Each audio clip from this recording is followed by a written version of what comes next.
ইরানের সঙ্গে গোপন কূটনৈতিক সমঝোতার প্রচেষ্টা চালাচ্ছে যুক্তরাষ্ট্র। দেওয়া হচ্ছে $30 মিলিয়ন আর্থিক সহায়তার লোভনীয় টোপ।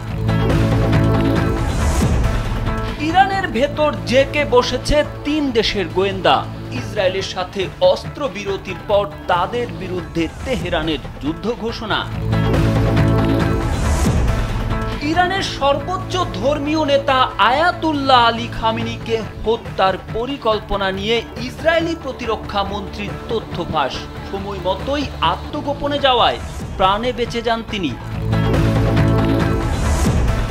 এবার সামরিক জোটের দিকে মনোযোগ ইরানের। রাশিয়া, চীন, পাকিস্তান ও বেলারুশের প্রতিরক্ষা মন্ত্রীর সঙ্গে একাধিক বৈঠক। ভারতীয় পররাষ্ট্র সচিব জানিয়েছেন বাংলাদেশের সঙ্গে সব বিষয়ে আলোচনায় প্রস্তুত নয়াদিল্লি। দ্য হিন্দুর প্রতিবেদন।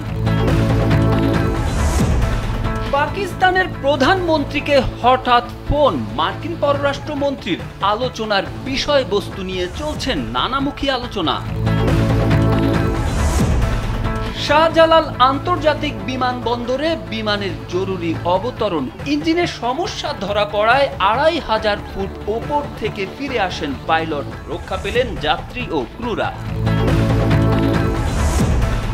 বন্ধুর বাড়িতে বেড়াতে গিয়ে অচেতন হিরো আলম। পাশেই মিলেছে ঘুমের ট্যাবলেট।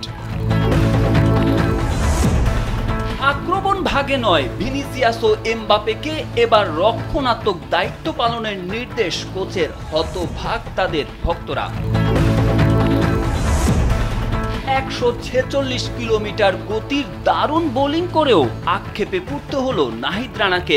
স্ট্যাম্পে বল ঘষা লাগলেও আউট হলেন না ব্যাটার কামিন্দু মেন্ডিস। উল্টো বাউন্ডারি। ইরান ইসরায়েল সহ আজকের শীর্ষ 10 নিউজের এবার জানুন বিস্তারিত।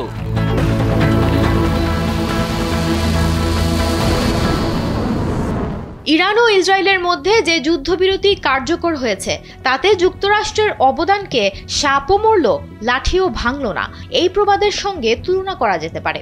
গেল 2 সপ্তাহে যখন ইরান ও ইসরায়েলের মধ্যে সামরিক হামলা চলছিল তখনও যুক্তরাষ্ট্র এবং মধ্যপ্রাচ্যের মূল খেলোয়াড়রা পর্দার আড়ালে ইরানিদের সঙ্গে আলোচনা চালিয়ে গেছে। যুদ্ধবিরতি চুক্তির পরও এই আলোচনা অব্যাহত আছে। প্রশ্ন হলো, একদিকে তারা সর্বোচ্চ নেতা আয়াতুল্লাহ আলী খামেনিকে হত্যার পরিকল্পনা প্রকাশ করছে, অন্যদিকে আড়ালে থেকে ইরানিদের সাথে আলোচনা করে আসলে কোন ছক কষতে চাইছে যুক্তরাষ্ট্র?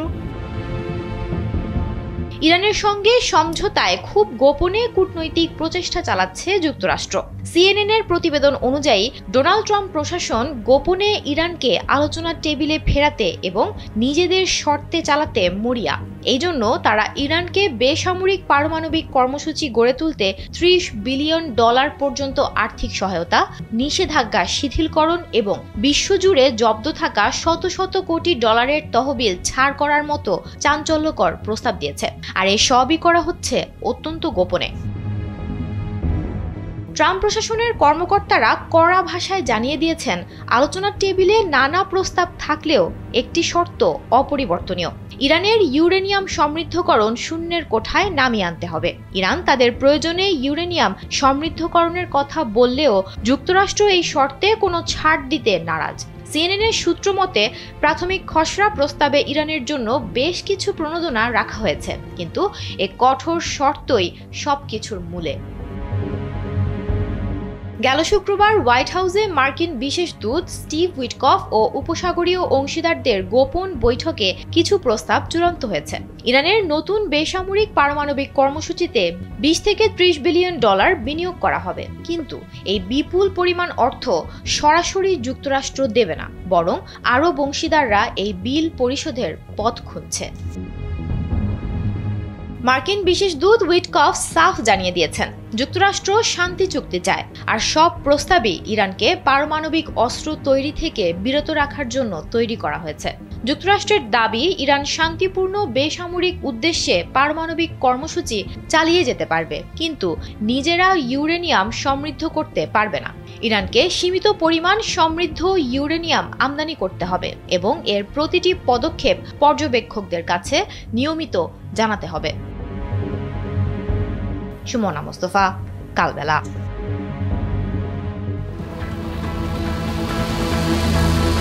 ইরানের ভেতর জাঁকিয়ে বসেছে 3 দেশের গোয়েন্দা সংস্থা।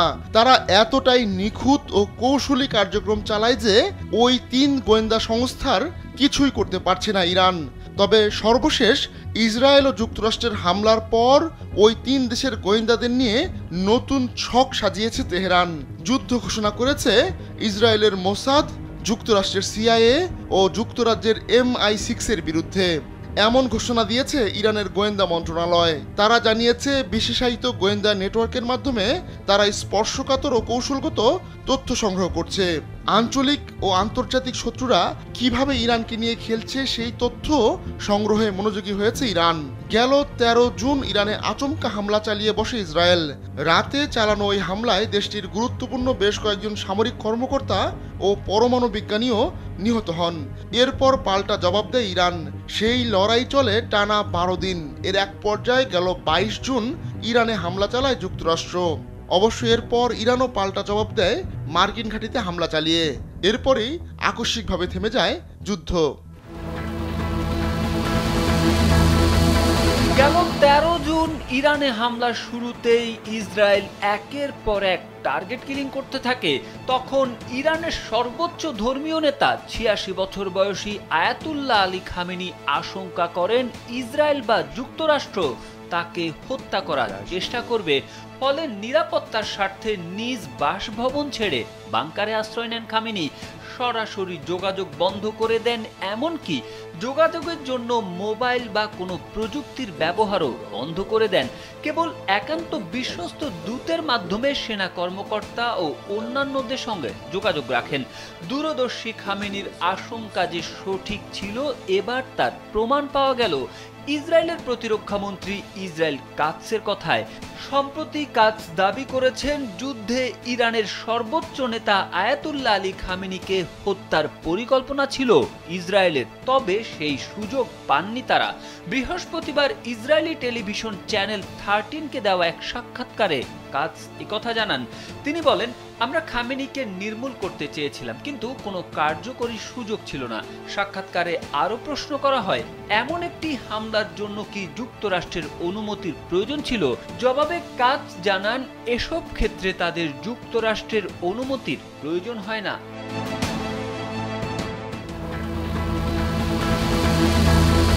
চলমান বৈশ্বিক প্রেক্ষাপটে এবার নতুন আন্তর্জাতিক জোটের দিকে গুরুত্ব দিচ্ছে ইরান। দেশটির প্রতিরক্ষা ও সশস্ত্র বাহিনী বিষয়ক মন্ত্রী ব্রিগেডিয়ার জেনারেল আজিজ নাসিরজাদে জানিয়েছেন, সাংহাই কোঅপারেশন অর্গানাইজেশন আয়োজিত সম্মেলনে তিনি রাশিয়া, চীন, পাকিস্তান ও বেলারুশের প্রতিরক্ষা মন্ত্রীদের সঙ্গে একাধিক বৈঠক করেছেন। ইরান ভিত্তিক সংবাদ সংস্থা ইরান প্রেসের এক প্রতিবেদনে এ তথ্য জানা যায়। প্রতিরক্ষা ও সশস্ত্র বাহিনী বিষয়ক মন্ত্রী ব্রিগেডিয়ার জেনারেল আজিজ নাসিরজাদে একটি সাক্ষাৎকারে বলেন, সম্প্রতি আন্তর্জাতিক সংস্থাগুলোর অকার্যকারিতা ও দুর্বল কার্যক্রম বিবেচনা করে আমরা সম্মেলনে প্রস্তাব করেছি যে শান্তি, নিরাপত্তা ও স্থিতিশীলতা প্রতিষ্ঠার জন্য সাংহাই কোঅপারেশন অর্গানাইজেশন বা SCO একটি কার্যকর বিকল্প হতে পারে। নাসিরজাদে আরও উল্লেখ করেন, সম্মেলনের সাইডলাইন বৈঠকে তিনি রুশ, চীন, বেলারুশ ও পাকিস্তানের প্রতিরক্ষা মন্ত্রীদের সঙ্গে বিভিন্ন বিষয় নিয়ে আলোচনা করেছেন। তারা ইরানের উপর জায়নিস্ট প্রশাসনের হামলার তীব্র সমালোচনা করেছেন এবং তারা বলেছেন এমন আগ্রাসনের কোনো বৈধতা নেই। তিনি আরো বলেন, তারা এটিকে অন্যায় ও আন্তর্জাতিক নীতির লঙ্ঘন হিসেবে ধরেছে। পাশাপাশি তারা ইরানি জনগণের সাম্প্রতিক সাহস ও প্রতিরোধের প্রশংসা করেছে এবং তাদের প্রতিক্রিয়াকে সঠিক বলে স্বীকৃতি দিয়েছে। প্রতিবেশী দেশ ভারতের সাথে বাংলাদেশের সম্পর্ক এখন তলানিতে। দীর্ঘ সময় ধরে ভারতের সাথে সম্পর্কের টানাপোড়েন চলছে। কয়েকবার কথা উঠেছে উভয় দেশই সুসম্পর্ক চায়, কিন্তু বাস্তবে এখনো তার দেখা মেলেনি। ভারত ছাড়াও বাংলাদেশ তার অন্যান্য প্রতিবেশী দেশের সাথে সম্পর্ক উন্নয়নের কথা ভাবছে। ওদিকে 19 জুন বাংলাদেশ ও পাকিস্তানের সঙ্গে চীনের পররাষ্ট্র সচিব পর্যায়ের একটি ত্রিপক্ষীয় বৈঠক হয়। ভারতীয় সংবাদ মাধ্যম দ্য হিন্দু এর প্রতিবেদন থেকে জানা গেছে, চীনের কুনমিংয়ে নবম China south Asian exposition and the 6th China south Asia cooperation শীর্ষক বৈঠকের সাইডলাইনে 3 দেশের পররাষ্ট্র সচিবদের ওই বৈঠক অনুষ্ঠিত হয়। সেই ত্রিপক্ষীয় বৈঠকের খবর প্রকাশের পর ভারত স্পষ্ট জানিয়ে দিয়েছে তারা প্রতিবেশী দেশগুলোর উপর নিবিড় নজর রাখে, কারণ প্রতিটি দেশের সঙ্গে ভারতের সম্পর্ক আলাদা আলাদা ভিত্তির ওপর দাঁড়িয়ে আছে। বাংলাদেশ সম্পর্কেও মন্তব্য করেছে ভারতীয় পররাষ্ট্র সচিব। তিনি বলেছেন, পারস্পরিক লাভজনক সংলাপের অনুকূল পরিবেশে বাংলাদেশের সঙ্গে সব বিষয়ে আলোচনায় প্রস্তুত ভারত, বিশেষ করে গঙ্গা নদী সহ 2 দেশের মধ্যে প্রবাহিত 54টি নদীর পানি ভাগাভাগি নিয়ে আলোচনার জন্য যৌথ নদী কমিশন JRC সক্রিয় আছে। বাণিজ্য নিয়ে রণধীর জয়সওয়াল জোর দিয়ে বলেছেন, বাংলাদেশের পক্ষ থেকে ন্যায় বিচার, সমমর্যাদা এবং পারস্পরিক চাওয়ার ভিত্তিতেই ভারতে সংশোধিত বাণিজ্যিক ব্যবস্থা নেওয়া হয়েছে। রণধীর জয়সওয়াল আরও জানান, বাংলাদেশের পক্ষ থেকে দীর্ঘদিন ধরে ঝুলে থাকা এসব বিষয়ের সমাধানের অপেক্ষায় রয়েছে ভারত। তিনি উল্লেখ করেন যে এই বিষয়গুলো নিয়ে অতীতেও বহুবার গঠনমূলক বৈঠক হয়েছে, এমনকি সচিব পর্যায়েও আলোচনা হয়েছে। সম্প্রতি ঘটে যাওয়া 2 সংঘাত ভারত পাকিস্তান এবং ইরান ইসরায়েল, যেখানে যুক্তরাষ্ট্র প্রত্যক্ষ পরোক্ষ উভয়ভাবেই জড়িত। ট্রাম্প প্রশাসন কখনো উস্কানি দিয়ে যুদ্ধ বাঁধিয়ে দিচ্ছে, আবার নিজেই মধ্যস্থতার হাত বাড়িয়ে দিচ্ছে। বলা চলে আন্তর্জাতিক মহলকে এখন নাটকীয়তার চরম মঞ্চ বানিয়ে ফেলেছে যুক্তরাষ্ট্র। ইরান ও ইসরায়েলকে যুদ্ধবিরতিতে রাজি করিয়ে এখন পাকিস্তানের সাথে কি কোনো চাল চালতে চাচ্ছে ট্রাম্প প্রশাসন? পাকিস্তানের প্রধানমন্ত্রী শাহবাজ শরীফকে ফোন করেছে মার্কিন পররাষ্ট্রমন্ত্রী মার্কো রুবিও। মার্কিন পররাষ্ট্র দপ্তর জানিয়েছে, গুরুত্বপূর্ণ ফোন আলাপ হয়েছে তাদের মধ্যে। শুক্রবার ইসলামাবাদ জানায়, প্রধানমন্ত্রী শাহবাজ শরীফ মার্কিন পররাষ্ট্রমন্ত্রী মার্কো রুবিওর কাছ থেকে টেলিফোনে কল পান। ইরান ও ইসরায়েলের মধ্যে যুদ্ধবিরতিতে প্রেসিডেন্ট ট্রাম্পের সাহসী ও সিদ্ধান্তমূলক নেতৃত্বের প্রশংসা করেন শাহবাজ শরীফ। একই সাথে তিনি পাকিস্তান ভারত যুদ্ধবিরতিতে যুক্তরাষ্ট্রের গুরুত্বপূর্ণ ভূমিকার জন্য রুবিওকে ধন্যবাদ জানান। তারা মূলত ইসরায়েল ও ইরানের মধ্যে টেকসই শান্তি নিয়ে কথা বলেছেন। পাকিস্তানি সংবাদ মাধ্যম ডনের প্রকাশিত প্রতিবেদনে এ তথ্য জানা গেছে। মার্কিন পররাষ্ট্র দপ্তর এক বিবৃতিতে জানিয়েছে, শাহবাজ ও রুবিও ইসরায়েল ও ইরানের মধ্যে চিরস্থায়ী শান্তি প্রতিষ্ঠার ব্যাপারে আলোচনা করেছেন। পররাষ্ট্রমন্ত্রী রুবিও জোর দিয়ে বলেন, ইরান কখনোই পারমাণবিক অস্ত্র তৈরি বা অর্জন করতে পারবে না।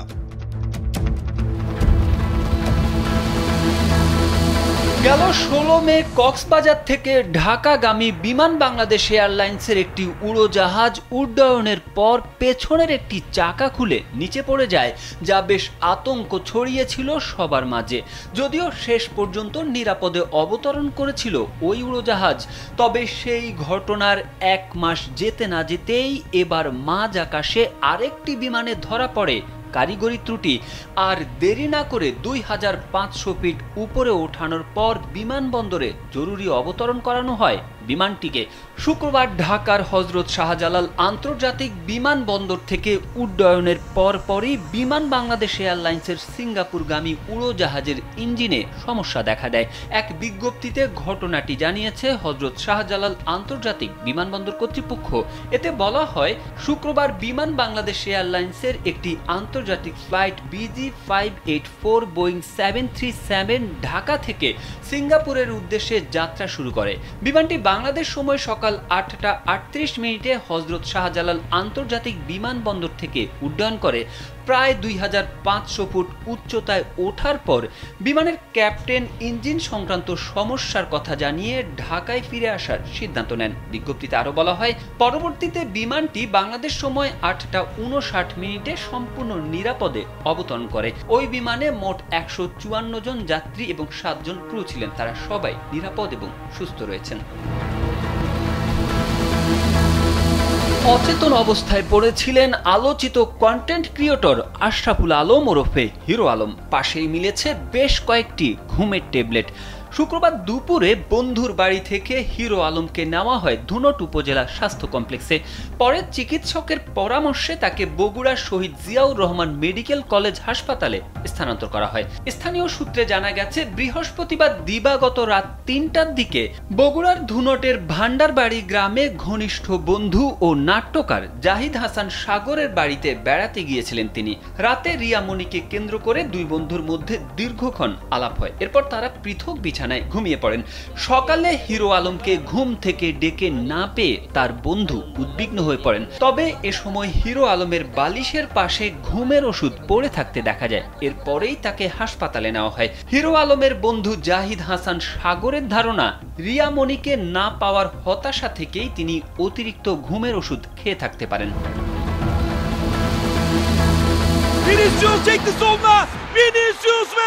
ভিনিসিয়াস জুনিয়র কিংবা কিলিয়ান এমবাপে, দুই রিয়াল তারকা বরাবরই খেলেছেন মাঠের আক্রমণ ভাগে, কিন্তু এবার তাদেরই রক্ষণাত্মক দায়িত্ব পালনে মনোযোগী হতে বললেন কোচ জাবি আলোনসো।